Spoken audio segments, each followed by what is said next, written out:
नमस्कार. स्वागत तुमचं राष्ट्र महाराष्ट्रामध्ये. मी अशोक वानखडे. आज राहुल गांधींनी पुन्हा एक प्रेस कॉन्फरन्स घेऊन हरियाणामध्ये मतचोरी कशी झाली याचे दाखल्यासह पूर्ण एक प्रेझेंटेशन केलं, जवळजवळ 1 तासाचं. 3 प्रकारे मतचोरी होतात. एक डुप्लिकेट वोटर, एक मल्टिप्लिकेशन ऑफ वोटर्स, एक इनव्हॅलिड ॲड्रेस, चुकीचा पत्ता, आणि फॉर्म 6 त्यांनी सांगितलं तो आम्ही दिला नाही कारण तो डाटा आता चुनाव आयोगाने द्यायला मना केलं. आणि बँगलोरमध्ये जेव्हा फॉर्म 6च्या चोऱ्या पकडल्या त्यानंतर निवडणूक आयोगाने ते बंद केलं. आता हरियाणामध्ये मोठी सगळे डॉक्युमेंट्स, जवळजवळ ट्रॉलीभर डॉक्युमेंट्स 1 क्विंटलच्या आसपास असतील, सगळे कागदपत्र, शेकडो लोकांची मेहनत आणि जवळजवळ 6 महिन्याची रात्रंदिवस मेहनत, लोकांना व्हेरिफिकेशन, एक मतदाता डुप्लिकेट किती, सगळं हे मॅन्युअली करावं लागतं. कारण तुमच्याकडे हार्ड कॉपी असते, डिजिटल कॉपी नसते. हे सगळं केल्यावर त्यांनी सांगितलं की जवळजवळ 25 लाख मतदार फक्त डुप्लिकेट म्हणजे दुबारा किंवा मल्टिपल किंवा इनव्हॅलिड म्हणजे चुकीच्या पत्त्याचे असे आम्ही काढलेले आहेत. फॉर्म 6च्या जवळजवळ 30% मतदाता आमचे जुने जे एक्सपिरियन्स आहेत कर्नाटकचे, ते जर पकडलं तर 10 लाख जरी पकडलं जवळजवळ 35 लाख फर्जी मतदाता, जवळजवळ 25 तर सॉलिड आहेत, ज्यांचं प्रूफ आहे त्यांच्याकडे, आणि 35 लाख जवळजवळ आहेत. 90 विधानसभा आहे, सीट्स आहेत याला हरियाणाला. म्हणजे एका विधानसभेमध्ये जवळजवळ 30 ते 35 हजार खोटे मतदाता, फ्रॉड मतदाता केले. फ्रॉड कसं असावं? एक विदेशी ब्राझिलियन मॉडेलचा फोटो वापरून 10 बूथवर 22 ओळखपत्र निर्माण केली. एक बाई 200 वेळा, 200 पेक्षा जास्त वेळा एका बाईचा फोटो लावून घेतला. काही फोटो इतके अंधुक आहेत म्हणजे जाणून बुजून त्याला ब्लड केले की कोणी त्याच्या नावावर वोट करून घेऊ शकलं असतं. हरियाणाचे म्हणजे हरियाणाच्या मतदानामध्ये मथुराच्या बीजेपीचा सरपंच कसा हरियाणामध्ये येऊन मतदान करतो त्याचं पूर्ण नावासोबत डिटेल, फोटोग्राफ सोबत सगळं दाखवलं. त्यांनी निवडणूक आयोगाचा तो 0 ॲड्रेस, काय त्यावेळेला ज्ञानेश कुमार इमोशनल होऊन बोलत होते कि आप तो खुद किस्मत है कि आपके पास मकान है, उन लोगों का सोचिए जो फुटपाथ पे सोते हैं, पेड़ के नीचे सोते हैं. ठीक आहे बाबा, पुलाखाली झोपतात, ते पण मतदाता आहे, म्हणून त्यांना 0. म्हणून यांनी काही मतदार 0 आले, शोधले. ते चांगल्या घरात राहताना सापडले आणि त्यांना माहिती नव्हतं की ते 0वर मतदाता आहेत म्हणून. या मतदातांचं काय? आणि याच मतदातांवर म्हणजे 1,20,000च्या आसपास भाजप आणि काँग्रेसमध्ये अंतर आहे हरियाणाच्या म्हणजे मतदान झाल्यात. आणि 25 लाख जर तुम्ही असे फर्जी वोटर टाकले, फ्रॉड वोटर टाकले, तर कधीही तिथे कुठलीही पार्टी जिंकूच शकत नाही, एवढं नक्की. राहुल गांधींनी सगळं बिहारमध्ये सुद्धा काही लोक SIR झाल्यानंतर सुद्धा बिहारमधल्या काही लोकांना प्रेझेंट केलं. ते म्हणाले की आम्ही एक विकलांग होता, म्हणजे तो व्हीलचेअरवर होता, तो म्हणाला मी साहेब घरनं पुढे जाऊ शकत नाही आणि माझंच नाव मतदार यादीत नाही. तो BLO म्हणतो आम्ही आलो तेव्हा तू नव्हता, मला कळत नाही मी कुठे होतो. एक परिवार म्हणाला की साहेब आम्ही कितीतरी वेळा, 3 वेळा आम्ही डॉक्युमेंट दिलेले आहेत जाऊन BLOला, तरी आमच्या परिवाराचं नाव नाही, बरेच नावं कटले. आम्ही विचारलं तेवढे मी काय करू बाबा, वरनं काढलेत. असे त्यांनी लोक बिहारमधले जिथे SIR झाली, गहन पुनर्निरीक्षण म्हणतात त्याला, अरे बापरे, तिथे सुद्धा लफडे झाले. मग यानंतर बीजेपीची रिॲक्शन येणं जरुरी होतं.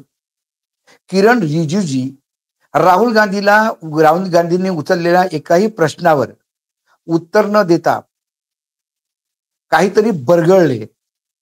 तो विदेशात जातो आणि विदेशात फिरत असतो, नॉन सिरियस आहे, त्याला काय माहित आहे, हरला म्हणून रडतो, आम्ही पण हरलो, आम्ही कधी. अरे बाबा, तुला तुझा इतिहास माहिती आहे तुझ्या पार्टीचा.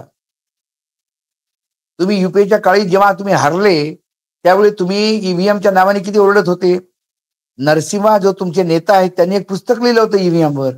ईव्हीएम किती फ्रॉड आहे याचं प्रेस कॉन्फरन्स घेऊन सगळं समजावून सांगण्यात किरीट सोमय्याने किती वेळ घालवला होता. तेव्हा त्यांच्या तुम्ही किरीट सोमय्याला बीजेपीचा नाही मानत, नरसिम्हाला बीजेपीचा नाही मानत, लाज नाही वाटत खोटं बोलायला. आणि त्यावर कळस केला तो निवडणूक आयोगाने. कारण मी राहुल गांधींनी लावलेल्या आरोपांमध्ये डिटेलमध्ये जात नाही, तुम्ही सगळ्यांनी पाहिले असतील, वाचले असतील. पण निवडणूक आयोगाने सांगितलं की राहुल गांधी खोटं बोलतायत. मग खरी स्थिती काय काय? मग त्यांनी सांगितलं मतदार यादी 2 ऑगस्ट 24 रोजी प्रकाशित करण्यात आली हरियाणाच्या बाबतीत. MSR दरम्यान प्राप्त झालेल्या दाव्यांची आणि हरकतीची संख्या जवळजवळ 4,16,408 होती. BLOची एकूण संख्या 20,629 होती. अंतिम यादी 27 ऑगस्ट 2024 रोजी प्रकाशित करण्यात आली होती. सर्व मान्यताप्राप्त राजकीय पक्षांसोबत शेअर करण्यात आली होती. जिल्हा दंडाधिकारीकडे ERO विरुद्ध दाखल केलेल्या अपिलांची संख्या 0 होती. जिल्हा दंडाधिकारीच्या आदेशाविरुद्ध CO कडे दाखल केलेल्या दुसऱ्या अपिलांची संख्या 0 होती. मतदार यादी माघारीच्या शेवटच्या तारखेपर्यंत अंतिम करण्यात आली आणि 16/9/24 रोजी निवडणूक लढवणाऱ्या उमेदवारांना सामायिक करण्यात आली. मतदान केंद्राची संख्या एकूण 20,632 होती. निवडणूक लढवणाऱ्या उमेदवारांची संख्या 1,031 होती. सर्व निवडणूक लढणाऱ्या उमेदवारांची नियुक्ती केलेल्या मतदान एजंटची एकूण संख्या 86,790 होती. मतदानाच्या दिवशी छाननी केलेल्या उमेदवाराची उपस्थित केलेली अपेक्षाची संख्या 0 होती.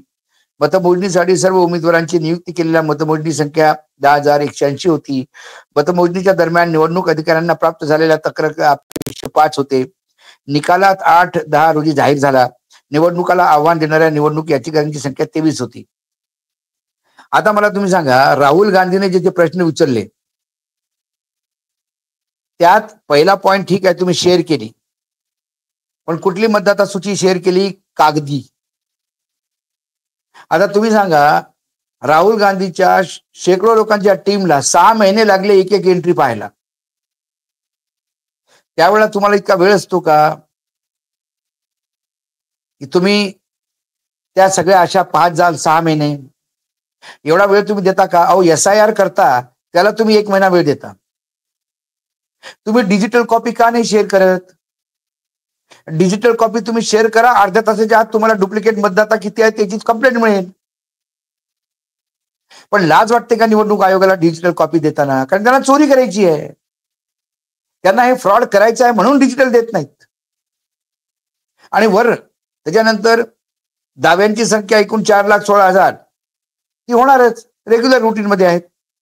BLOची संख्या विचारली का राहुल गांधींनी? मतदार यादी सर्वसामान्य राजकीय पक्षांसोबत शेअर केली, बिलकुल केली, पण हार्ड कॉपी केली. अब जिल्हा अधिकाऱ्यांकडे ERO विरुद्ध दाखल केलेल्या EROच्या विरुद्ध अपिलांची काही गोष्ट झालीच नाही, तो प्रश्नच नाही, मग उत्तर कशाला? जिल्हा दंडाधिकारी आदेशाविरुद्ध CO दाखल केलेल्या दुसऱ्या अपिलांची संख्या 0, याच्यावर कधी राहुल गांधीने प्रश्न नाही विचारला. मतदार केंद्राची संख्या कोणी विचारली का तुम्हाला? निवडणूक लढवणाऱ्या उमेदवारांची संख्या याच्यावर काही प्रश्न होते का? सर्व निवडणूक लढणाऱ्या उमेदवारांनी नियुक्त केलेल्या एकूण एजंटची संख्या त्याच्यातही कोणी काही प्रश्न विचारले का? जे प्रश्न विचारले नाही त्याचे उत्तर देतात आणि जे प्रश्न आहेत त्याला बगल देतात. मी तुम्हाला सांगतो, राजीव श्रीवास्तव सध्या नाही, बिचारा स्वर्गीय झाला. त्या राजीव श्रीवास्तवचा एक कॉमेडी आयटम होता की बॉम्बेचा भाई माणूस म्हणजे अंडरवर्ल्डचा भाई,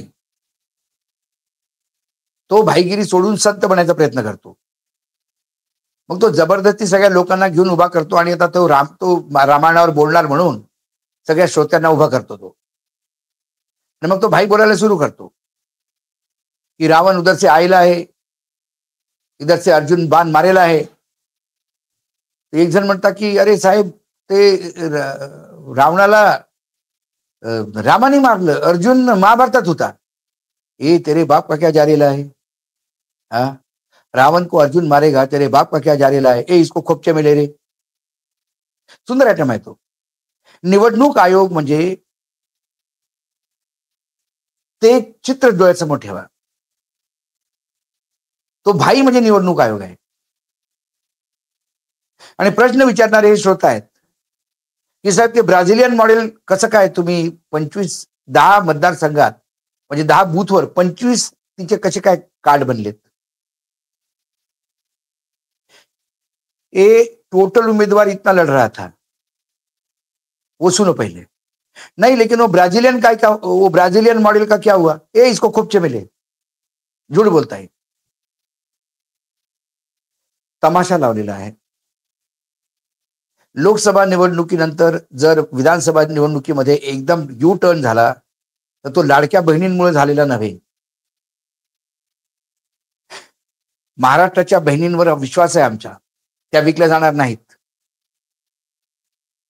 पण लोकसभेच्या सूची जी मतदाता सूची होती त्याच्यावरच जर विधानसभेच्या निवडणुका झाल्या असत्या तर निर्णय लोकसभेसारखाच आला असता. पण लोकसभेची यादी आणि विधानसभेची यादी याच्यात जमीन आसमानाचा फरक आहे. भरपूर फ्रॉड लोक टाकलेले आहेत आतमध्ये आणि त्यांच्या भरोश्यावर निवडून आले आणि म्हणतात आम्हाला लोकांनी जिंकवलं. अजूनही यांच्यात हिंमत असेल आणि प्रामाणिकता असेल तर लोकसभेच्या मतदान सूचीवरच स्थानीय म्हणजे नगरपालिका आणि नगर निगमचे नगर पंचायतचे त्यांनी निवडणुका घेऊन दाखवाव्या. पण ते या फ्रॉड चुकीच्या याच्यावरच घेऊन दाखवतील कारण त्यांना निवडणूक जिंकायचं आहे. दुर्भाग्य आहे देशाचं. ज्या निवडणूक आयोगाला निवडणूक प्रामाणिकपणे कंडक्ट करायची आहे तोच अप्रामाणिकतेचा सर्वात मोठा अप्रामाणिकतेचा रावण बनून बसलेला आहे. 10 तोंड आहेत, 10 त्यापेक्षा जास्त तोंड आहेत, 10 वेळा बोलतो तो. त्यांनी सांगितलं की 0 ऍड्रेस आम्ही कसा म्हटला आणि या माणसाला जो हरियाणामध्ये त्याचं घर कसं आहे यावर ज्ञानेश कुमार बोलणार नाही. ज्ञानेश कुमार बोलेल की कोण्या तारखेला मतदान झालं. अरे ते सगळ्यांना माहिती आहे. काय फालतू सांगतायत आम्हाला. आणि मी फालतू हा शब्द वापरू शकतो कारण मी वकिली करत नाही. त्यामुळे महाराष्ट्र आणि गोवा बार काउन्सिल मला पत्रकारिता करण्यातून रोखत नाही. आणि कमीत कमी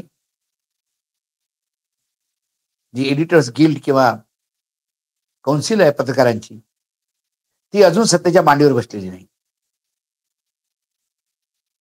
एकूण राहुल गांधींनी केलेल्या आरोपांचं उत्तर ना बीजेपी जवळ आहे ना निवडणूक आयोगाजवळ आहे. त्यामुळे कुठेतरी करारा जवाब दिया. क्या दिया? जो पूछा उसका नहीं दिया, जो उधर दूसरा बताया. मुंबईवरनं पुण्याला कसं जायचं हे विचारलं तर ते मुंबईवरनं सुरतचा रस्ता सांगतात. यावरनं आता दर्शकांनी कळलं पाहिजे किती नालायक आहेत लोकतंत्र किंवा लोकशाहीचे हे प्रहरी. आज रोकठोक मध्ये एवढंच. पुन्हा येतो काही विषयासोबत. तोपर्यंत नमस्कार. पाहत रहा राष्ट्र महाराष्ट्र.